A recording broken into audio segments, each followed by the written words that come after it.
देश के TV media पर बैठकर यहां बोला जा रहा है कि एक बाबा जो किस्मत बता रहा है, वो चमत्कार कर रहा है, पूरे देश को अंधविश्वास में ढकेल रहे हैं। बिरसा, फूले, अंबेडकर, पेरियार के वारिसों, आपके ऊपर जिम्मेदारी केवल अपनी जाति और अपने लोगों को बचाना नहीं है, इस मुल्क को बचाना है, क्योंकि इस मुल्क को हमारे पुरखों ने बनाया है कि एक तरफ लेफ्ट, राइट, सेंटर, सब में एक ही जाति का प्रवक्ता, एक संघ विचारक और एंकर भी उसी जाति का, सब मिलकर के कह रहे हैं इस मुल्क के भावना आहत हो गई, हिंदुओं की भावना आहत हो गई। ओबीसी महासभा के लोगों, एक सवाल आपसे पूछना और इस मंच के सवाल को गांव-गांव ले जाना।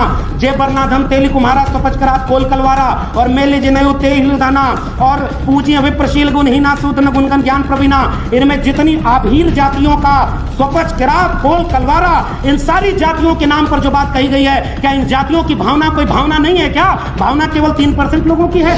और आपके आरक्षण का विरोध ये सारे वही लोग कर रहे हैं जो आपको हिंदू बनाने आते हैं। ये आपके आरक्षण के विरोधी हैं। और इसलिए मैं कह रहा हूं, ये बजरंग दल, विश्व हिंदू परिषद, युवा वाहिनी और ये सारे लोग पूरे देश में गालियां दें, एक मुकदमा नहीं होगा। और इस मुल्क में स्वामी प्रसाद मौर्य और शिक्षा मंत्री बिहार चंद्रशेखर पर मुकदमा होगा। कबीर, ज्योतिबा फूले, शाहू जी महाराज, डॉक्टर भीमराव अंबेडकर, डॉक्टर राम मनोहर लोहिया, मंडल कांशीराम, ये मुकदमे और जेल से डर गए होते तो आज हम उनको याद नहीं कर रहे होते। कोई सांप्रदायिक दंगा और मंदिर मस्जिद की लड़ाई इस मुल्क के कमेरा 90% लोगों की लड़ाई नहीं है, क्योंकि वहां हमें अपमानित किया गया है और उस अपमान को हम बोले भी ना। हमसे कहा जा रहा है कि भावना आहत कर दिया। भावना कबीर साहब ने आहत की है। काकर पाथर जोर के मस्जिद लई चुनाए ताचड़ मुल्ला बात दे क्या भरा हुआ खुदा है। और पाथर पूजे हर मिले तो मैं पूजूं पहाड़, ताते ये चाकी भली पीस खाए संसार। उन्हें जानिए, कुल्हाड़ी में लगी लकड़ियों की वजह से जंगल की लकड़ियों को समझाया जाएगा कि ये कुल्हाड़ी में लकड़ी तुम्हारी जाति की तो है। अहिर कुर्मी कोयरी, मैं आपको कहने आया हूँ, इस देश में गाली किसने बनाई कि अहिर गडरिया कुर्मी चोर धर सारे का टंगरी तोड़? ये किसने गाली बनाई? किसी मुसलमान ने बनाई क्या? किसी दलित ने बनाई क्या? किसी आदिवासी ने बनाई क्या? और किसने ये विरोध किया कि बड़ जात बतियौला से या छोट जात लतियौला से? ऐसे लोगों को पहचानिएगा जो लिबास आपकी जाति का पहन कर आएंगे, आपके ओबीसी का पहन कर आएंगे, आपके दलित का पहन कर आएंगे। पसमानदा, और बीजेपी चिंता कर रही है पसमानदा की। एक तरफ लिंचिंग, एक तरफ मस्जिद पर हमला और दूसरी तरफ पसमानदा को हक। एक नेताजी, उस समय के नेता, जब राम मंदिर आंदोलन, मंडल के विरोध में कमंडल, तो उन्होंने हिचक नहीं दिखाई। संविधान पर जो खतरा बनकर आए थे उन तमाम आतताइयों पर गोली चलवाई थी। इसलिए हम उनकी विरासत को याद करते हैं। और लालू जी, उन्होंने उस आतताई दंगाई रथ को रोका था। हम कमजोर नहीं है, हाँ वो ताकतवर जरूर हो गए हैं। घर घर मंडल कमीशन की रिपोर्ट पहुंचाइए, घर घर भारत का संविधान पहुंचाइए। और जिस तरह से इन झूठे लोगों ने कहा हर घर तिरंगा, हर हाथ तिरंगा, 26 जनवरी पर एक बार यह भी बोल देते हर घर संविधान और घर घर संविधान। आपसे केवल एक गुजारिश, जहां जहां आपके घर में धार्मिक ग्रंथ रखे हैं उन सब की बगल में भारत का संविधान और मंडल कमीशन रख दीजिए, आधा काम उसी समय हो जाएगा। तो इस मुल्क के 99% प्रोफेसर, 99.99% जज, इंजीनियर, वकील, डॉक्टर आज भी 3% लोगों के कब्जे में है। इसलिए हम कह रहे हैं प्रमोशन में रिजर्वेशन, प्राइवेट सेक्टर में रिजर्वेशन, और जितनी आबादी है उतना रिजर्वेशन दोगे तब मानकर चलिए कि ओबीसी की असली लड़ाई आगे बढ़ेगी। अफसोस, इस मुल्क के ओबीसी घरों में बाबा साहब भी देर से पहुंचे हैं, लेकिन अब पहुंच रहे हैं और इसमें ओबीसी महासभा जैसे तमाम संगठनों की जरूरत है। जब प्रधानमंत्री का चुनाव लड़ना हुआ तो मैं ओबीसी मां का बेटा हूं, सेल्फ मेड ओबीसी हैं वो। असल में अगर ओरिजिनल ओबीसी होते, वो विरासत में वो दर्द पाए होते, वो जोखिम उठाए होते, तो इतने साल प्रधानमंत्री रहने के बाद एक बार मंडल कमीशन का नाम लिए होते। अगर नहीं लिए तो तुम फेक ओबीसी हो, ये बात हम कहने आए। आज चुनाव जीतने के लिए प्रधानमंत्री से लेकर कैबिनेट मंत्री तक को भी बताना पड़ रहा है कि हम ओबीसी हैं, तो ये अपनी ताकत को पहचानिए और अपनी विरासत से जुड़िए, आधा काम यही हो जाएगा। कुछ लोग अभी हाल ही में गुजरे समाजवादी आंदोलन के तमाम नेताओं में से शुमार माननीय नेताजी मुलायम सिंह यादव जी और शरद यादव जी, इन दोनों की स्मृतियों को भी याद करते हुए मैं ये बात कह रहा हूं कि अभी तमाम विरासत के लोग अभी हमारे बीच हैं, जिन्होंने जाने कितनी लाठियां खाई, जाने कितने आंदोलन किए, संघर्ष किए। आप सबने जो लड़ाई लड़ी हमें वो विरासत में मिली है, तो हिम्मत भी हमें वो विरासत में मिली है और इस लड़ाई को आगे बढ़ाएंगे, इसका भरोसा और वादा हमें इस आंदोलन को करना चाहिए। और मुझे खुशी है सीमा कुशवाहा जी ने जब बोला तो इस बड़ी एका में जो चीजें ज्यादा ध्यान देने वाली हैं उसकी तरफ आपको इशारा कर दिया है। बिना महिलाओं की लड़ाई के हम जब सावित्रीबाई फुले और फातिमा शेख को याद कर रहे हैं, हम महात्मा ज्योतिबा फुले को याद कर रहे हैं, तो मुझे लगता है कि उन्हें याद करने की ईमानदारी भी ये कहती है कि सभागार में महिलाओं की बराबर की संख्या होनी चाहिए, वरना हमें फिर से इस पे होमवर्क करना होगा। इसलिए मैं उसको साथ देते हुए, और हमारे बिहार के मंत्री जी हैं और अली अनवर साहब जिस एक दूसरे पहलू को रख करके गए कि ये ओबीसी एकता भी तब तक मुकम्मल नहीं है जब तक इसमें किसान, कामगार, कमेरा जातियों में पसमानदा का जिक्र पूरी ताकत से ना हो। इसलिए मैं उनकी भी बात का समर्थन करते हुए तब इस एक ओबीसी में एकता को मुकम्मल मानता हूं। और फिर 2-3 मुद्दे, क्योंकि वक्त बहुत हो गया है, हम लोग तो वैसे भी बहुत कुछ बोल चुके हैं और बोलेंगे। इस मंच पर जितने भी पूर्व के वक्ता थे उनकी बातों का समर्थन करते हुए, ये ओबीसी एकता इसलिए भी जरूरी है और इस मुल्क में ओबीसी लोगों, आपको भी घर घर जाकर के ये बात कहना जरूरी है कि ये ओबीसी महासभा ने जो काम शुरू किया है, इसके पहले तमाम लोगों ने ये लड़ाई लड़ी है।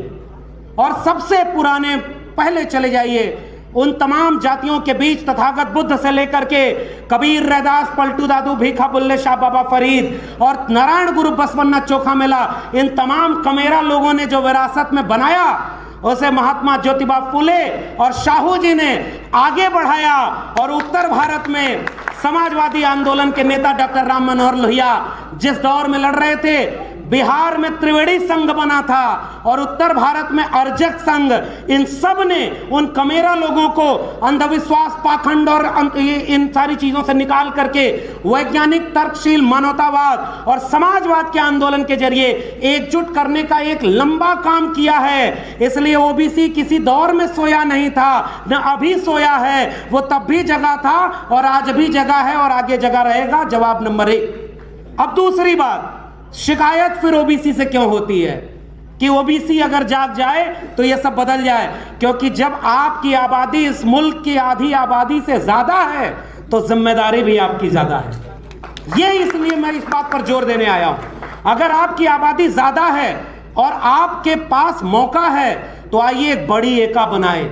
और वो बड़ी एका ऐसी एका नहीं होनी चाहिए जैसे इस देश का, मुल्क का निजाम जैसा झूठ बोलता है वैसा झूठ बोल करके हम कोई आंदोलन नहीं कर पाए। जब तक गुजरात का मुख्यमंत्री होने के बाद वो राजनेता महोदय, उनको जाति नहीं याद आई। जब प्रधानमंत्री का चुनाव लड़ना हुआ तो मैं ओबीसी मां का बेटा हूं, सेल्फ मेड ओबीसी हैं वो। असल में अगर ओरिजिनल ओबीसी होते, वो विरासत में वो दर्द पाए होते, वो जोखिम उठाए होते, तो इतने साल प्रधानमंत्री रहने के बाद एक बार मंडल कमीशन का नाम लिए होते। अगर नहीं लिए तो तुम फेक ओबीसी हो, ये बात हम कहने आए। और आपसे भी शिकायत ओबीसी महासभा के लोगों, इसमें मंडल की तस्वीर नहीं है, बीपी मंडल की तस्वीर इसमें होनी चाहिए। क्योंकि डॉक्टर भीमराव अंबेडकर के बाद उस शख्स ने इन बिखरी हुई 3743 जातियों को एक पहचान दिया, ओबीसी। और आज चुनाव जीतने के लिए प्रधानमंत्री से लेकर कैबिनेट मंत्री तक को भी बताना पड़ रहा है कि हम ओबीसी हैं, तो ये अपनी ताकत को पहचानिए और अपनी विरासत से जुड़िए, आधा काम यही हो जाएगा। और इसलिए कह रहा हूं, मंडल का नाम लेना क्यों जरूरी है इस मुल्क के निजाम को। आप कहते हो कि ओबीसी हैं तो मंडल की बात इसलिए हम कर रहे हैं। हमारे अतिथि महोदय बोल कर गए, बाबा साहब ने जब इस्तीफा दिया तो हिंदू कोड बिल के बाद ओबीसी कमीशन न गठित किए जाने का एक बात कह करके गए थे। अफसोस, इस मुल्क के ओबीसी घरों में बाबा साहब भी देर से पहुंचे हैं, लेकिन अब पहुंच रहे हैं और इसमें ओबीसी महासभा जैसे तमाम संगठनों की जरूरत है। और उस मंडल की जितनी अनुशंसाएं बची हैं वो हमारी लड़ाई का हिस्सा होना चाहिए। 27% आरक्षण तो दबाव में दिया गया था, मंडल कमीशन की अनुशंसा कह रही है 52% आबादी को 52% रिजर्वेशन मिलना चाहिए। यह सबसे बड़ा सवाल था। इस देश का ओबीसी प्रधानमंत्री अगर वाकई ओबीसी है तो पहली घोषणा यह करे कि मंडल कमीशन की केवल 2 सिफारिशें लागू हैं। आज की डेट से इस मुल्क में 52%, और 52% क्यों भाई, ये तो 1931 की जनगणना और 1977 और 80 में रिपोर्ट, 1991-90 में लागू, 2021 में 2000 जो जनगणना होनी थी, कम से कम 2023 में सबसे पहले जाति जनगणना करके गिनो कि हमारी आबादी कितनी है, और जितनी आबादी है फिर उतने आरक्षण की घोषणा करो, तब हम मानेंगे कि तुम ओबीसी हो, वरना फेक ओबीसी रहोगे। इसलिए केवल ये बात मैं जोर देकर के कहने वाला हूं कि हम लोगों के बीच जाएंगे तो ये मुद्दा कैसे समझाएंगे, क्योंकि फिलहाल ये कार्यक्रम कन्विंस करने का हो रहा है। हम सब जागरूक लोग हैं। तो मंडल कमीशन की अनुशंसा में प्राइवेट सेक्टर में रिजर्वेशन, प्रमोशन में रिजर्वेशन नहीं है तो इस मुल्क के 99% प्रोफेसर, 99.99% जज, इंजीनियर, वकील, डॉक्टर आज भी 3% लोगों के कब्जे में है। इसलिए हम कह रहे हैं प्रमोशन में रिजर्वेशन, प्राइवेट सेक्टर में रिजर्वेशन, और जितनी आबादी है उतना रिजर्वेशन दोगे तब मानकर चलिए कि ओबीसी की असली लड़ाई आगे बढ़ेगी। तो जाति जनगणना और मंडल कमीशन की सिफारिश लागू करना। और आखिरी बात, ये कॉलेजियम सिस्टम, जज बने बैठे हैं। मैं एक बात कह रहा हूं, मुझे एक किस्सा याद आ रहा है, 2 मिनट में बात खत्म करूंगा। 1986 का वक्त था, महात्मा ज्योतिबा फुले हंटर कमीशन के सामने वो बात हो रही थी किसानों की दशा क्या है। तो उन्होंने पहली बार ये किया कि किसानों का चोला पहना, एक फटा पुराना कुर्ता, एक बहुत मैला सा कंबल, और ऐसे ही चले गए, गेट से घुसने नहीं दिया। उन्होंने कहा भाई आप कहाँ आ रहे हो? तो उन्होंने कहा कि किसानों का सम्मेलन हो रहा है, हमें किसानों की बात कहनी है। तो उन्होंने कहा कि भाई आप कौन? तब तक पहचान गए लोग कि अच्छा आप ज्योतिबा फुले हैं। तब उन्होंने जाकर उस कमीशन के सामने एक बात कही थी, ये सारे लोग जो भरे पेट और अच्छे कपड़ों में बैठे हैं, इन्हें पता ही नहीं किसानों का दर्द क्या है। आपको ये बताने के लिए कि किसान होता क्या है मैं इस लिबास में आया हूं, क्योंकि आपको पता ही नहीं किसान कितना दर्द सह करके वो जीवन जी रहा है, और ये भरे पेट वाले उनका दर्द क्या बताएंगे। इस मुल्क को अगर बचाना है ओबीसी महासभा के लोगों, तो ओबीसी को तो एकजुट करना ही करना, इसके अलावा आपके पास कोई रास्ता नहीं है। जब भारत बर्बाद होगा, संविधान बर्बाद होगा, तो कितनी भी बड़ी जाति की महासभा होगी, एक दिन उसका भी नंबर आएगा। इसलिए जाति के सम्मेलनों से तो ये बचाव नहीं होने वाला। छतरी तो एक ही बनेगी और वो ओबीसी की बनेगी। और जब आप ओबीसी के नाम पर लोगों को एकजुट होंगे तो अपने आप आपको अपने कुछ भाई नजर आएंगे, जिन्हें जैसे जाति के नाम पर ओबीसी बनाकर प्रताड़ित किया गया, वैसे इस मुल्क में इस देश के मूल निवासी आदिवासी हैं जो जल जंगल जमीन बचाने की लड़ाई लड़ रहे हैं। अपने आप दर्द का रिश्ता आपका उनसे बनेगा, इस देश के दलितों से बनेगा, और 90% लोगों की एकजुटता अपने आप बन जाएगी। इसलिए मैं आपको बधाई देते हुए, अगला कार्यक्रम किसी दिल्ली, बंबई, लखनऊ और भोपाल में मत करिएगा, अगला कार्यक्रम किसी गांव चौराहे पर करिएगा। हम सारे लोग आएंगे और इसमें से बहुत सारे लोग चलेंगे। 90% को एक करना है, और इसकी जिम्मेदारी ओबीसी महासभा की है। और यह बात बाबू जगदेव प्रसाद, और जगदेव बाबू ने क्या कहा, पहले डॉक्टर लोहिया ने, सन सोपा ने बाधी गांठ, पिछड़ा पावे 100 में 60, उस नारे को आगे बढ़ाकर जगदेव बाबू और रामस्वरूप वर्मा ने क्या कहा। और आखिरी जाते जाते टिप्पणी करना जरूरी समझता हूं, जब जगदेव बाबू और रामस्वरूप वर्मा का जिक्र हो रहा है तो थोड़ा रामचरितमानस भी सामने आएगा। और भाटी साहब चले गए, अरसे बाद समाजवादियों के बीच अतुल जी बैठे हुए हैं, ऐसे लोग जिन्होंने अपने ऐसे लोगों को हराया है कि वो किसान कामगार कमेरा की आवाज़ क्या होती है, ये यहाँ बैठे हुए हैं। और भाटी साहब चले गए, मैं उनके सामने ये बात बोलना चाह रहा था। वो बात ये है कि एक तरफ लेफ्ट, राइट, सेंटर, सब में एक ही जाति का प्रवक्ता, एक संघ विचारक और एंकर भी उसी जाति का, सब मिलकर के कह रहे हैं इस मुल्क के भावना आहत हो गई, हिंदुओं की भावना आहत हो गई। ओबीसी महासभा के लोगों, एक सवाल आपसे पूछना और इस मंच के सवाल को गांव-गांव ले जाना। जय बरनाधम तेली कुम्हारा स्वपचकरात कोल कलवारा और मेली जिनयु तेहिलुदाना और पूजिय विप्रशील गुणहीना सूदन गुणगन ज्ञान प्रवीणा, इनमें जितनी आभीर जातियों का स्वपच, किरात, कोल, कलवारा, इन सारी जातियों के नाम पर जो बात कही गई है, क्या इन जातियों की भावना कोई भावना नहीं है क्या? भावना केवल 3% लोगों की है। इसलिए ये बात जाते जाते अपने ओबीसी समाज के लोगों को 2-3 चीज से बचा लीजिएगा। पहला, सांप्रदायिक दंगा। कोई हिंदू मुस्लिम की लड़ाई आपकी लड़ाई नहीं है।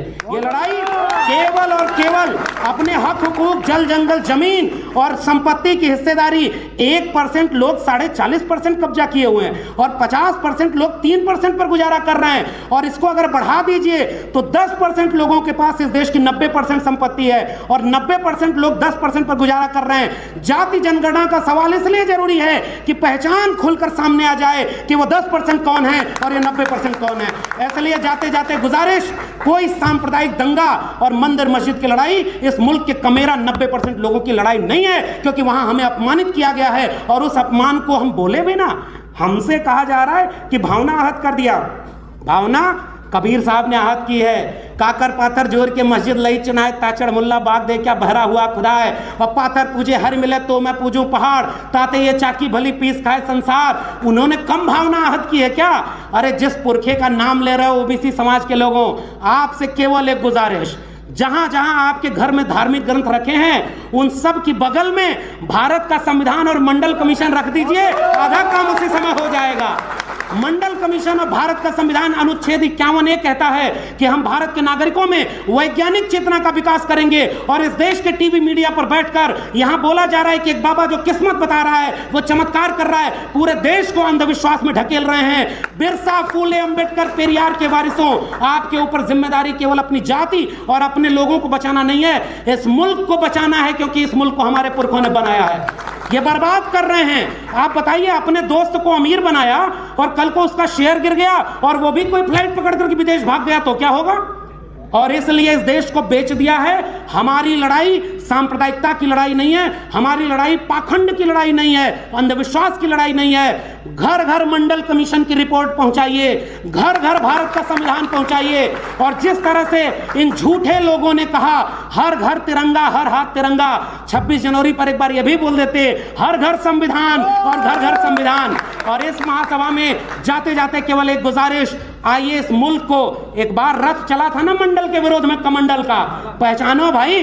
बिहार के मंत्री बैठे हुए हैं, जाति जनगणना की घोषणा हुई तो विरोध में कौन आया?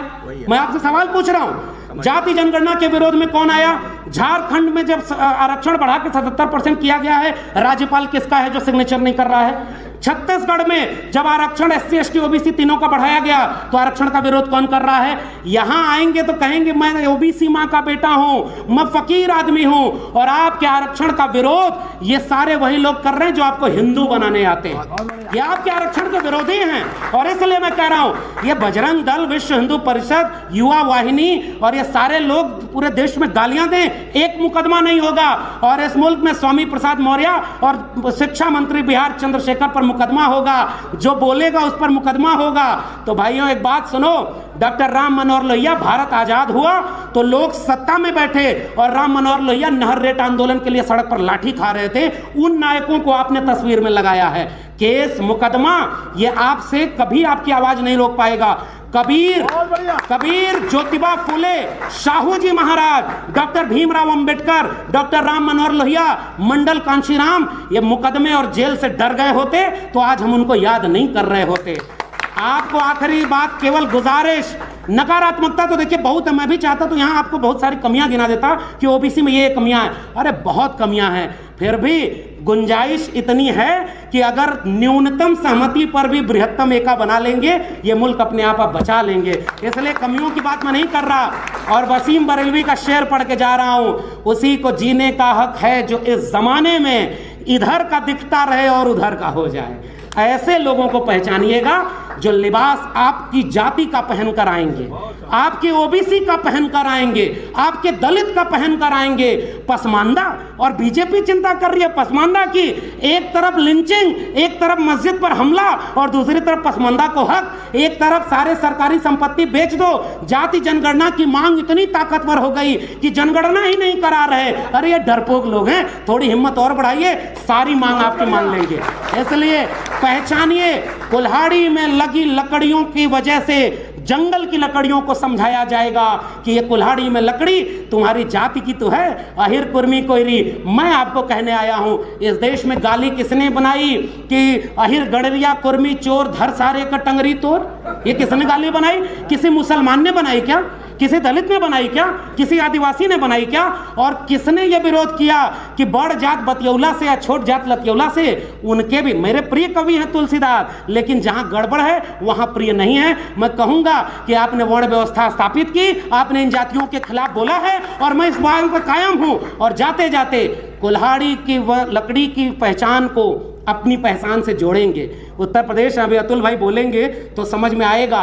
लोगों को बदनाम किया, किन जाति के लोगों का थाने में वर्चस्व है, सब लूट लिया। ओबीसी का सारा हक अहिर कुर्मी कोयरी ने लूट लिया, इन्होंने इनका लूट लिया। अरे इसीलिए तो हम कह रहे हैं जाति जनगणना करा दो, पता चल जाएगा कितना लूट लिया। इसमें तुम क्यों विरोध में आ जाते हो?